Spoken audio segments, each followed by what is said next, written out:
Aqui no Brasil, as heresias que mais se destacam, elas vieram aí dos últimos, talvez 50 anos, de forma mais acentuada, principalmente nos últimos 30 anos. É a teologia da prosperidade, é a confissão positiva, é a teologia da libertação. Esse é o carro-chefe que foi trazido para o Brasil através de Kenneth Hagin, e até hoje perdura, até hoje está infestado, tem infestado a nação brasileira. Você primeiro deve saber a origem dessas heresias, que é a teologia da prosperidade. A confissão positiva ensina: declare. Você está doente? Declara a cura, toma posse, pega o que é seu, exige, decreta. Se é pobre, tem que ser rico. Está doente, tem que curar. São mais ou menos o bojo dessa teologia da prosperidade e do positivismo. Mas a maioria dessas heresias tem origem em seitas como gnosticismo, ciência cristã, nova era. Isso tudo não vem do cristianismo.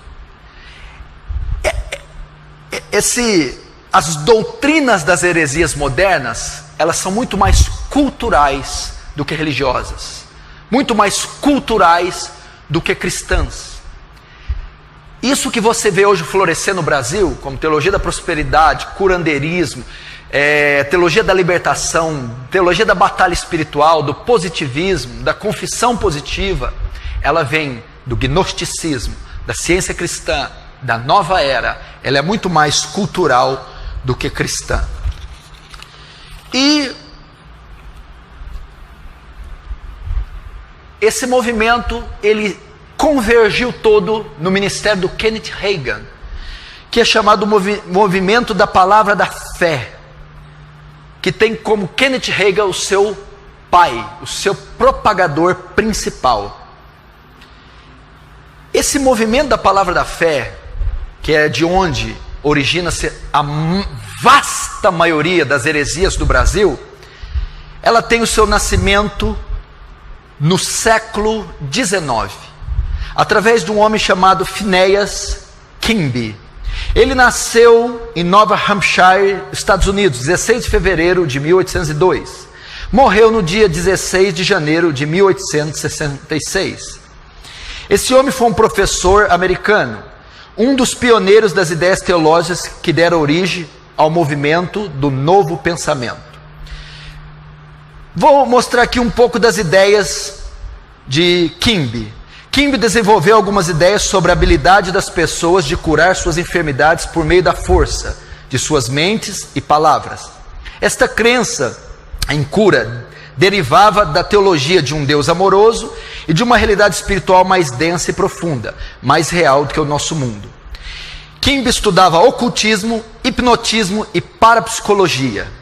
Então eu estou dizendo da onde nasceu o movimento de fé de Kenneth Hagin.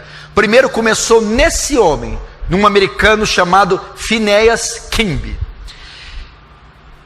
O que ele cria? Quais doutrinas ele sustentava, para você ter uma ideia?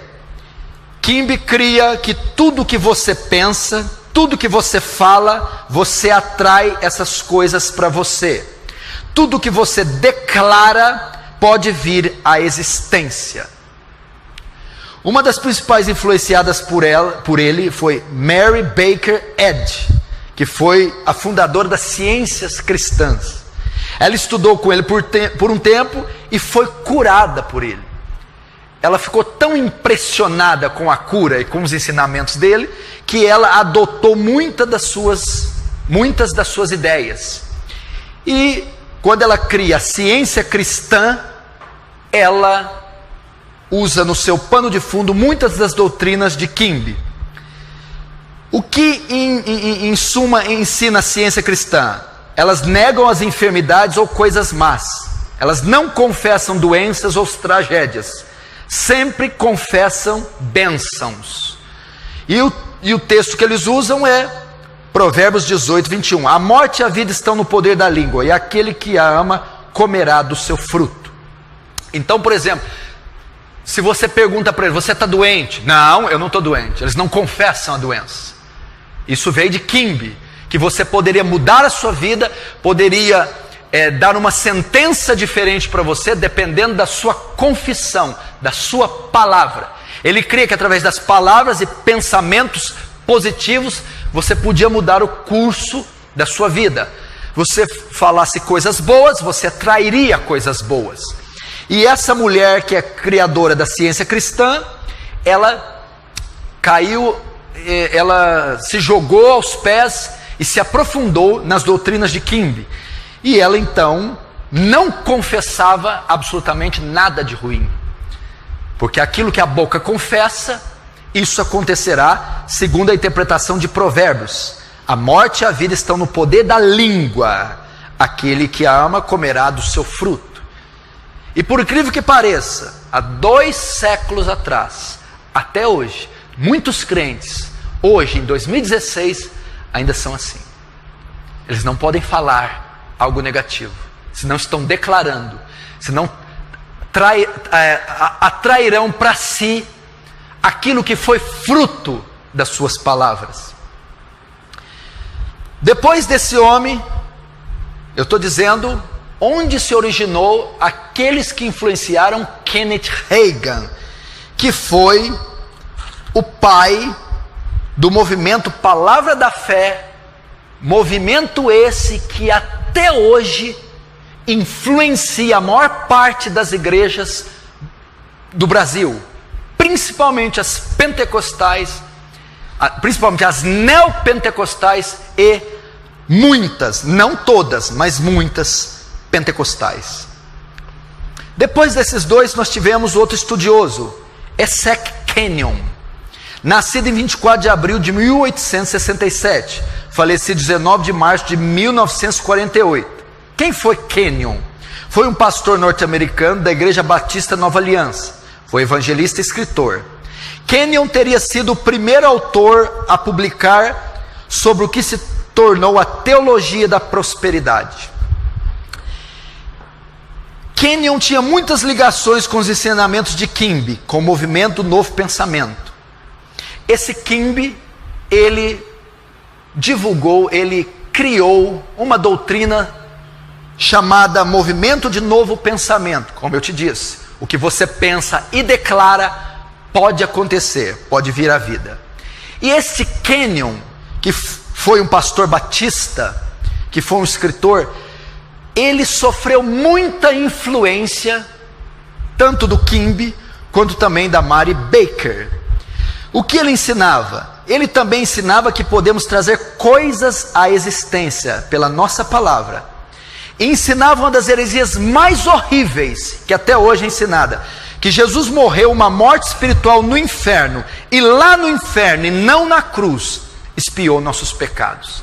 Então você vê a transição das heresias, começando por Kimbe, passando por Mary Baker, chegando em Kenyon, que vai fazer o embrião do pensamento positivo e da teologia da fé de Kenneth Hagin.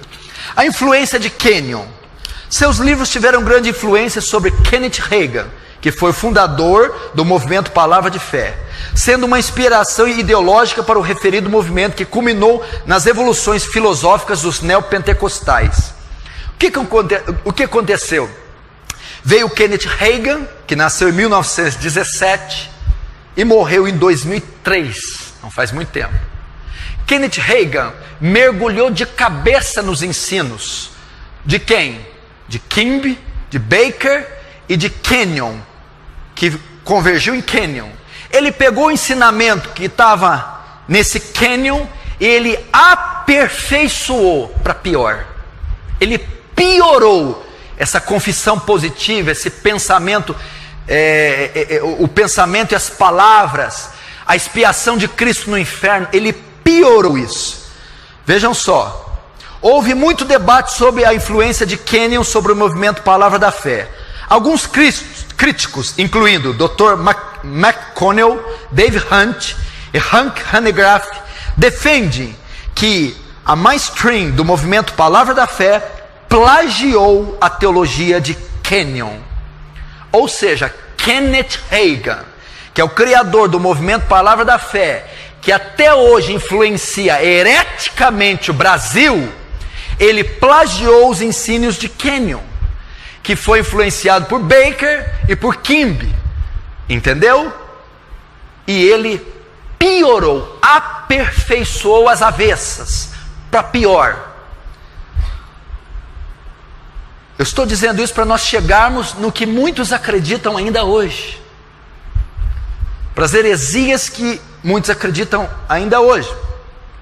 Aí chegamos em quem? Kenneth Hagin. Ele vai tomar o bastão de Kenyon.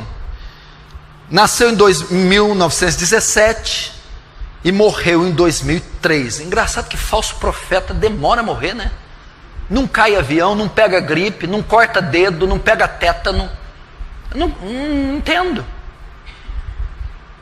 Aí você, David Brenner morreu com 29 anos. Kate Green morreu por aí também, 29 anos. Quantos anos vocês têm?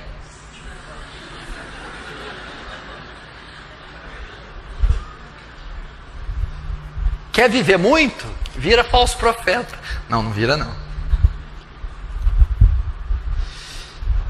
Kenneth Hagin, então, 1917, morreu em 2003. Ele foi o fundador, o pai do movimento Palavra da Fé. Eles então pegaram os ensinamentos desse antepassado e os pioraram. A grande parte dos ensinamentos de Hagin vem daquilo que a maioria dos falsos profetas também dizem. Foram revelações dadas pelo próprio Deus. Essa confusão abominável que está no Brasil, em termos teológicos, as aberrações teológicas que você vê no Brasil, a teologia da prosperidade, todo esse pandemônio cristão, tudo isso veio do pai deles, Kenneth Hagin. Teologia da prosperidade, Kenneth Hagin. Confissão positiva, Kenneth Hagin. Batalha espiritual, Kenneth Hagin. Veio dele. E da onde se originaram a maioria das doutrinas de Kenneth Hagin? Foram oriundas dos ensinamentos de Kenyon e das visões que ele teve de Deus. É engraçado você notar que a maioria dos falsos profetas não baseia o seu ministério, não funda as suas igrejas baseado nas escrituras, e sim em revelações pessoais que eles tiveram de Deus, de Jesus ou de um anjo. Você pega Joseph Smith, como que ele escreveu o livro dos Mormons, o fundador do mormonismo? Foi porque ele teve a revelação de um anjo. Você pega tantos outros falsos profetas. Benihim diz ter falado várias vezes com Cristo, com o anjo, e até ter visto o Espírito Santo de forma corpórea. Kenneth Hagin fundamenta nisso. Hagin afirma que Jesus apareceu a ele fisicamente pelo menos 8 vezes. R.R. Soares é o maior propagador do ministério de Kenneth Hagin no Brasil. Esses livros na década de 80, 90, venderam aos montões. Milhares de cristãos em todo o Brasil possuíam na sua estante livros do Kenneth Hagin.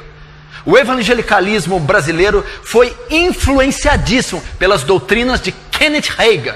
E Kenneth Hagin fundamentou seu ministério em quê? Em hereges, em seitas e em visões mentirosas.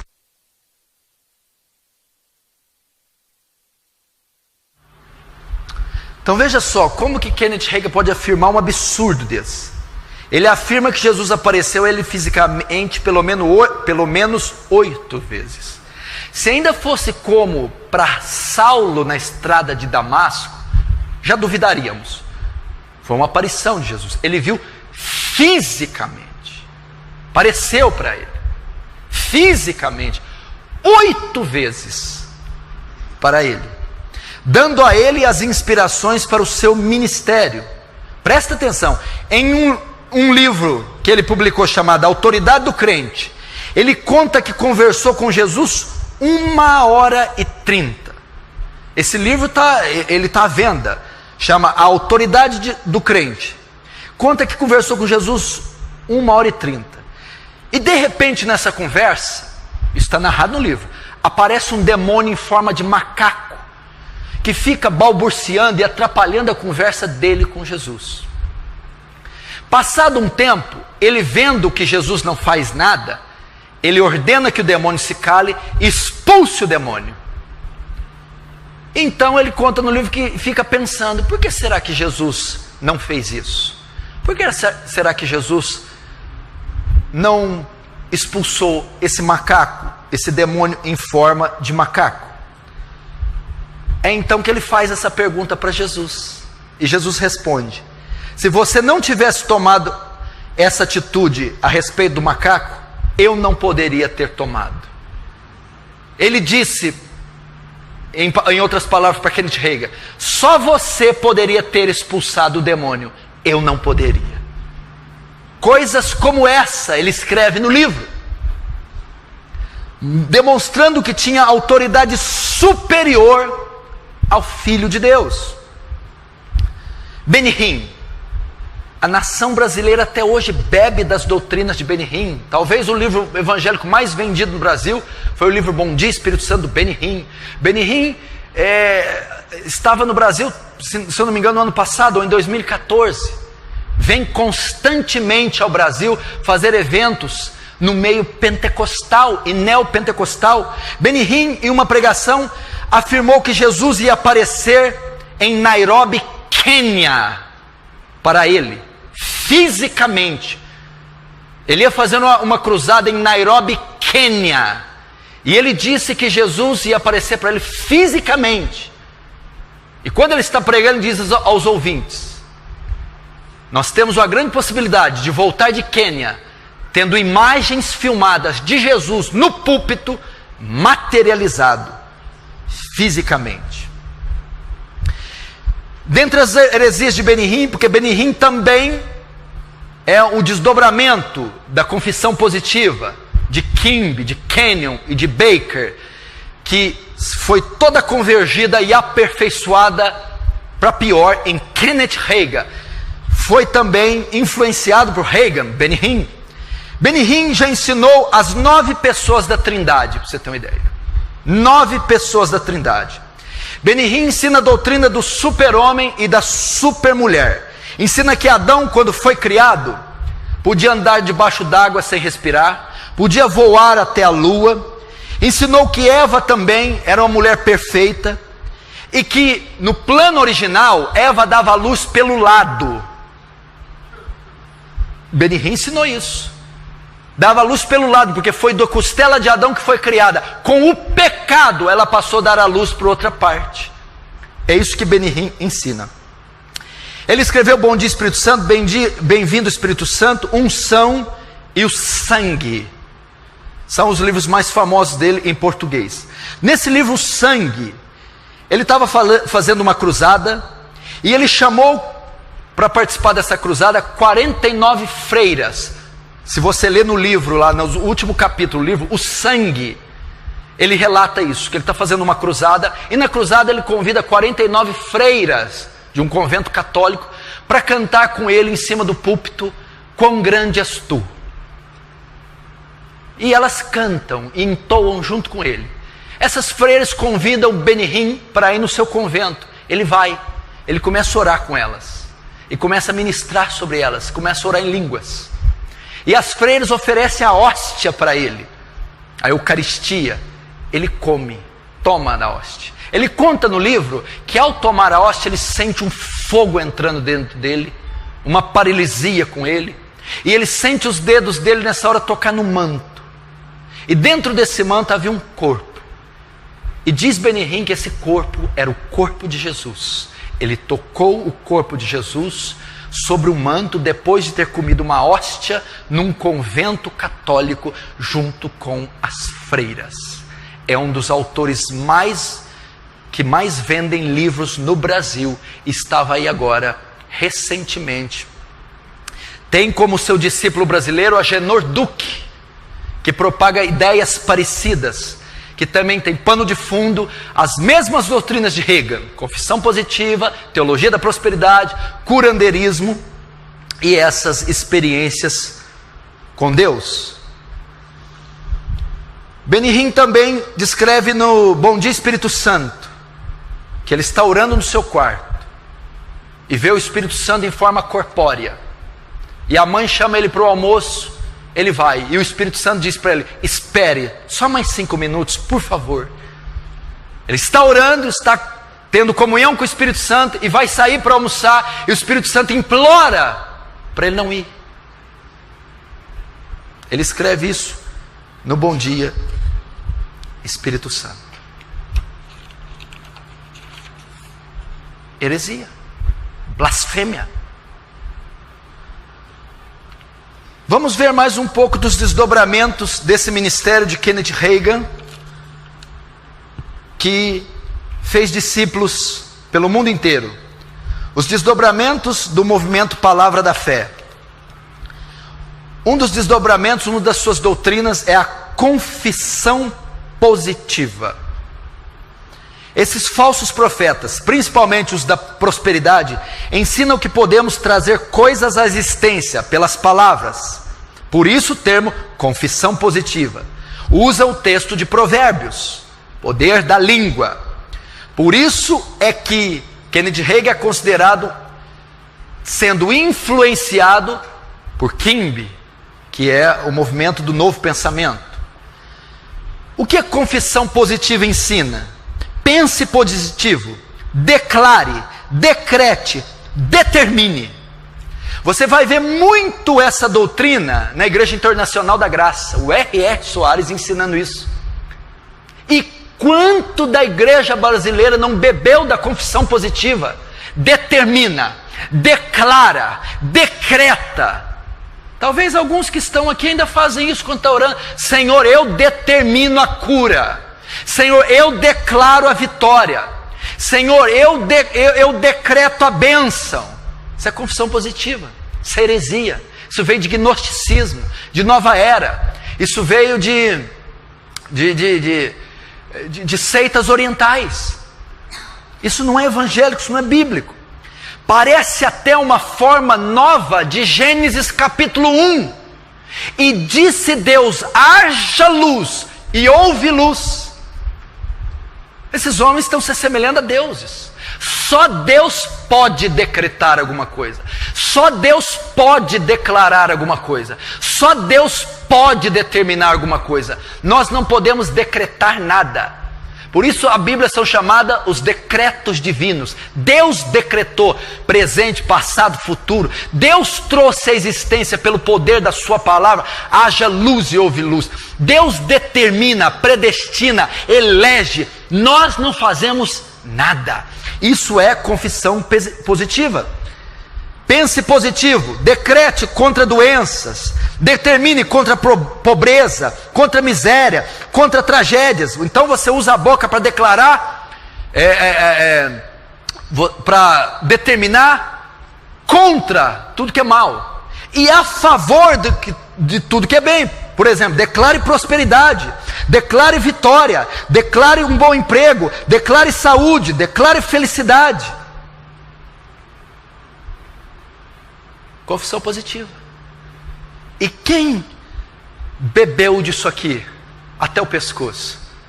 Neopentecostalismo e pentecostalismo principalmente, e até muitos círculos tradicionais.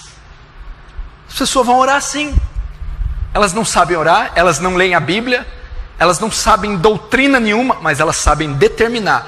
Toma posse, pisa nas águas, declara, é seu, está derrotado. Tudo confissão positiva. Tudo gnosticismo, nova era. Tudo influência das ciências cristãs. Não é evangelho. Não é a palavra de Deus. O R.R. Soares, para você ter ideia, ele ensina assim: você jamais pode colocar na sua oração: Senhor, se for da tua vontade. Se você orar e colocar se for da tua vontade, você já decretou a derrota. Heresia, Blasfêmia. Pai nosso que estais no céu, santificado seja o vosso nome, venha a nós o vosso reino, seja feita a tua vontade, assim na terra como no céu. Ele diz que você não pode falar isso, porque quando você diz, Senhor, faz a tua vontade, é falta de fé, você está descrendo. Você tem que determinar. O RR chega a ensinar que você tem que exigir de Deus, pressionar Deus, pôr Deus na parede. Declara a cura, declara a bênção, declara a vitória. Quem ensina isso? Edir Macedo, R.S. Soares, Benny Hinn, Kenneth Hagin, Kenneth Copeland, Joel Osteen, Joyce Meyer, os apóstolos modernos, apóstolo César Augusto, apóstolo René Terranova, apóstolo Estevão Hernandes e outros pequenos apóstolos. Todos estão até o pescoço da confissão positiva. Declare. Pra você ter uma ideia, Joel Osteen, um pastor norte-americano, ele disse: sabe por que Deus deixou Zacarias, pai de João Batista, mudo? Vocês não vão acreditar o que ele falou.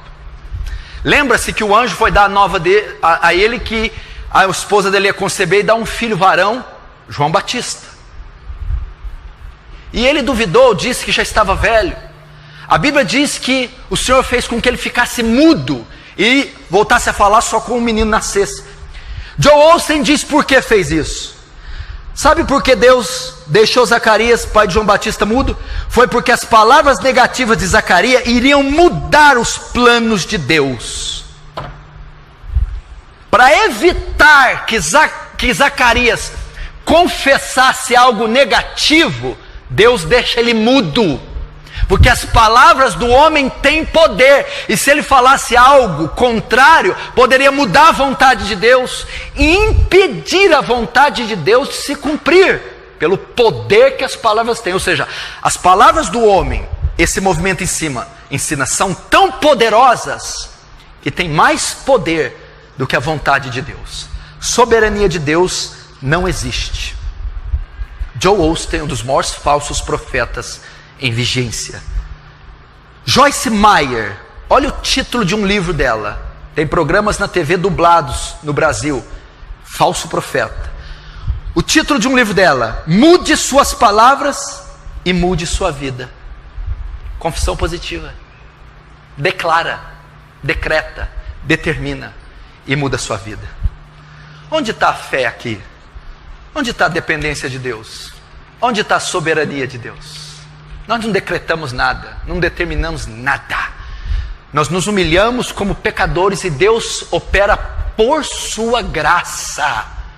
E Ele pode responder uma oração ou não.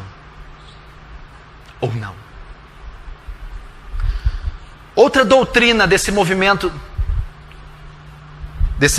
da fé, de Kenneth Hagin. Quantos estão entendendo disso? Outra doutrina desse movimento, palavra da fé, doutrina dos pequenos deuses. É para você ter uma ideia, eu estou pregando aqui sobre os falsos profetas, que à medida que o final se aproximasse, eles iriam emergir, brotar, iriam infestar a terra.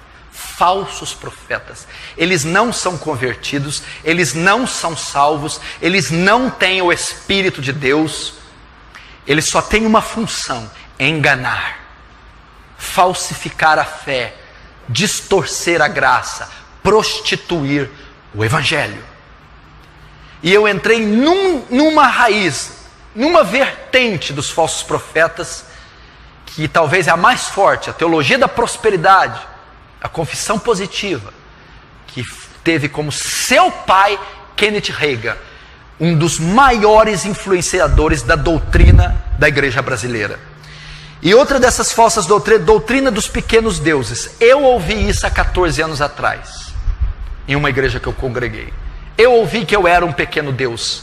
Eu sei disso aqui, eu aprendi isso aqui. Eles ensinam que se você é cristão, você é um pequeno Deus.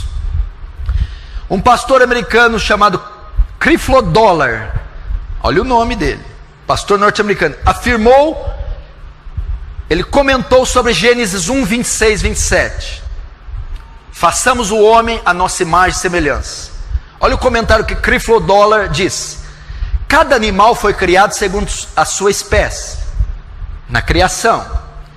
O ajuntamento deles resultaria em um animal da mesma espécie, não é isso? Animais da mesma espécie produz seres da mesma espécie. Olha onde ele foi para fundamentar a doutrina dos pequenos deuses. Cavalo com cavalo, quando se juntam, vão ter, vai nascer dali um animal da mesma espécie, um cavalo. Cachorro com cachorro se ajuntam, vão reproduzir um animal da mesma espécie, outro cachorro. Olha o que ele vai dizer: quando a Trindade se ajuntou para criar o homem, eles criaram alguém da mesma espécie deles, ou seja, um Deus, um pequeno Deus. Lembra que eu falei? Concupiscência da carne, concupiscência dos olhos, soberba da vida. É o que essas doutrinas ensinam. Confissão positiva, o que é isso? Concupiscência da carne. Teologia da prosperidade, concupiscência dos olhos. Está vendo o Rolls Royce? Creia que ele é seu. Está vendo a mansão? Creia que ela é sua. Agora, a doutrina dos deuses, dos pequenos deuses. Você não é qualquer um não, meu chapa. Tu é um Deus. Tu manda e desmanda, tu decreta. E olha a interpretação falaciosa. Nós somos oriundos do conselho da Trindade. Logo, nós temos natureza divina. Eles dizem que Adão foi assim. Adão não era como Deus, não tinha reflexos de Deus. Adão era uma réplica exata de Deus. Eles ensinam isso. Isaías 42:8 diz assim: eu sou o Senhor, este é meu nome, a minha glória, pois a outrem não darei, nem o meu louvor às imagens de escultura. Ninguém é semelhante ao Senhor. Na Bíblia nós vemos um personagem que quis ser igual a Deus. Quem se lembra quem é? Se deu mal. Satanás quis se assemelhar a Deus, foi expulso e banido do céu para sempre. Doutrina dos pequenos deuses é a mesma de Benny Hinn, que é oriundo, que a doutrina de Benny Hinn é oriunda de Kenneth Hagin, do super-homem, do semideus, do homem que pode tudo. Agora presta atenção, outra doutrina desse movimento Palavra da Fé. E não pense você que isso não está na maioria dos púlpitos brasileiros ainda. Está. É a deidade do homem. É o triunfalismo do homem. Meu irmão, hoje o que está dentro dos púlpitos é o humanismo. O que é isso? Deus, o homem é o centro do culto, o centro do louvor, o centro da pregação, o centro da conferência. O humanismo colocou Deus no centro, junto com essa doutrina dá superpoderes ao homem, os quais ele não tem. A doutrina da queda, olha isso aqui que eles ensinam. Adão era Deus, uma réplica exata de Deus. E quando Adão pecou, perdeu sua deidade e transferiu, sabe para quem? Para Satanás. É isso que Kenneth Hagin e todos seus desdobramentos e discípulos ensinam. Adão era Deus. Quando pecou, perdeu sua deidade e transferiu para Satanás. Quando ele transfere para Satanás, Satanás expulsa Deus da terra, do mundo, sendo ele o Deus legítimo da terra. Deus então não pode interferir na terra, porque o seu Senhor é Satanás. Nessa ocasião, Deus foi expulso da terra, dando direito legal e controle desse mundo nas mãos do diabo. Satanás é o Deus legítimo desse mundo. E ele se baseia em qual texto? 2 Coríntios 4:4, dos quais o Deus desse século cegou o entendimento dos incrédulos. Interpretação falaciosa, herética. Nos quais o Deus deste século, a palavra século aqui, no grego quer dizer aion, era. Não está dizendo que Satanás é o Deus do cosmos, é o Deus do aion, da era, do sistema. Ele não é Deus da criação, ele não é o Deus legítimo da terra, ele não é o Deus legítimo dos homens, ele não é soberano sobre nem ele próprio, nem sobre a si próprio. Satanás, ele é o Deus do sistema, mas não é o Deus do cosmos. Por isso é importante estudar as línguas no original.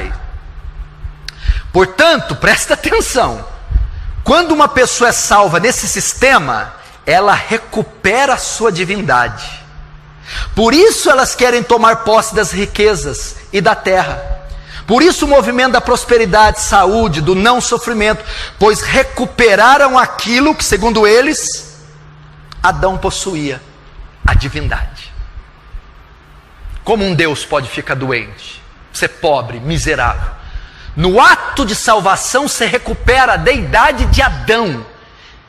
Então você tem direitos nesta terra. Por isso que você está vendo que a reação em cadeia, você está vendo os desdobramentos que são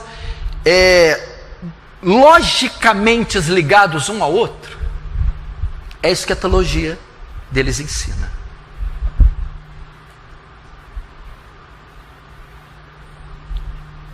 Myles Munroe, a respeito disso, sabe o que ele diz? Myles Munroe, ele difundiu muito a sua doutrina aqui, através do ministério do Silas Malafaia.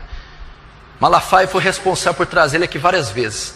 Recentemente sofreu um acidente de avião, morrendo com a sua família. Ele disse, numa conversa com Benny Hinn, que Deus não pode interferir nesta terra sem a permissão do homem. Deus não pode interferir na terra sem que o homem deixe. Está cheio de palestras deles no YouTube e livros dele, que ele esteve aqui há 2, 3, 4 anos atrás. Falso profeta. Ensinou uma blasfêmia. Salmo 115, 3. Mas o nosso Deus está nos céus e faz tudo o que lhe apraz. Tudo o que Deus quer, faz como quer, quando quer, sem pedir permissão para ninguém. O que for contrário a isso é heresia, blasfêmia. Sobre a morte de Jesus na cruz, veja o que eles ensinam. Sobre a morte de Jesus. Esse todos ensinam. Joyce Meyer, Benny Hinn, Joe Oster, Kenneth Copeland, todos esses falsos profetas ensinam. Kenneth Hagin ensinou. Eles ensinam que a morte na cruz não foi suficiente para expiar nossos pecados. Ela foi só o início. Jesus teve que descer ao inferno, sofrer, ser atormentado, e lá morreu espiritualmente. Lá morreu espiritualmente e perdeu a sua deidade. Ele teve que nascer de novo para pagar nossos pecados. Essa foi a verdadeira expiação para os nossos pecados. Não foi na cruz, e sim no inferno que ele expiou nossos pecados. Dá para você ler um livro desse? Crer num negócio desse? Todos esses falsos profetas ensinam isso. No Brasil,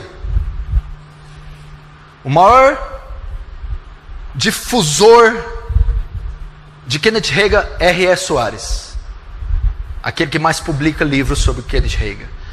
Valnice Milones era missionária da Convenção Batista Brasileira durante 14 anos em Moçambique.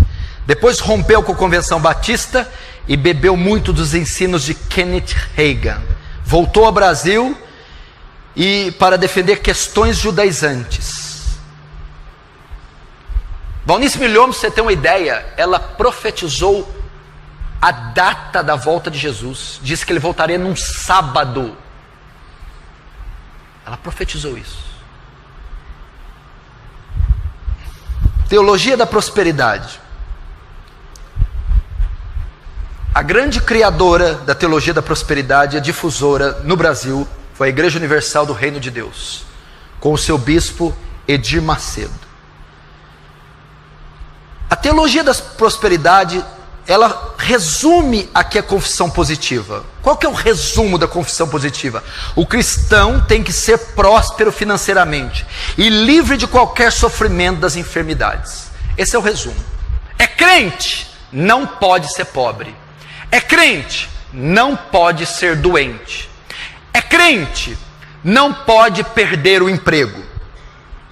É crente, não pode sofrer. Esse é, em suma, o pilar principal da confissão positiva. Eles tiram essa ideia de Isaías 53, mas ele foi ferido por nossas transgressões e moído por nossas iniquidades. O castigo que nos traz a paz estava sobre ele, e pelas suas chagas, pisaduras, fomos sarados. Olha lá, ó.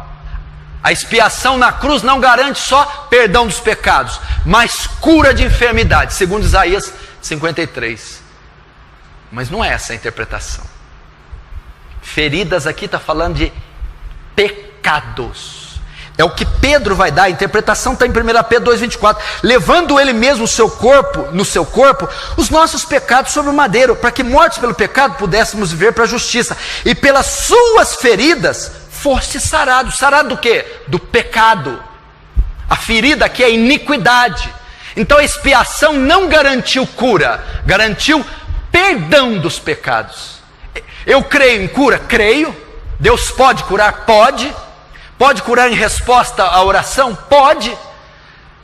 Mas ele não disse que ia curar todo mundo. Não disse que a cruz garantiu a saúde de todo mundo. A cruz garantiu a redenção de todo o que crê.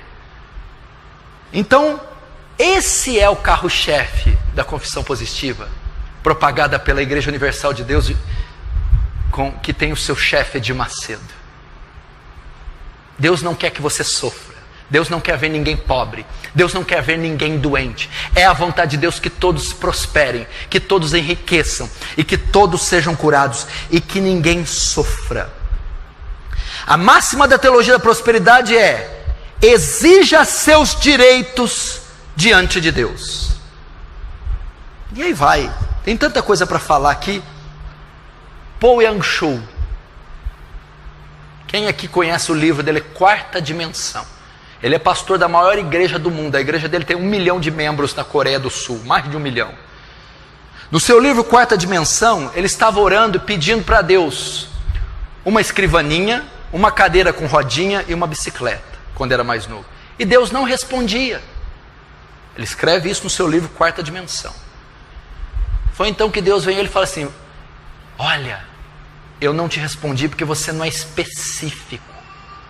Eu não sei o que você quer, se não é específico, seja específico. Ele então diz: olha, eu quero a cadeira com rodinha cromada, a bicicleta assim, com um monte de catraca, e a escrivaninha assim, assim, assado. Aí ele recebeu. Então ele diz: quando você for específico, declarar, tudo vai acontecer. Livro Quarta Dimensão. Heresia. Estou terminando.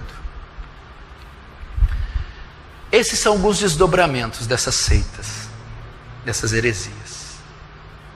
Nós estamos aqui para denunciar esses falsos profetas. Eu só mostrei a ponta do iceberg, só um fio de cabelo do que está aí em nossa nação.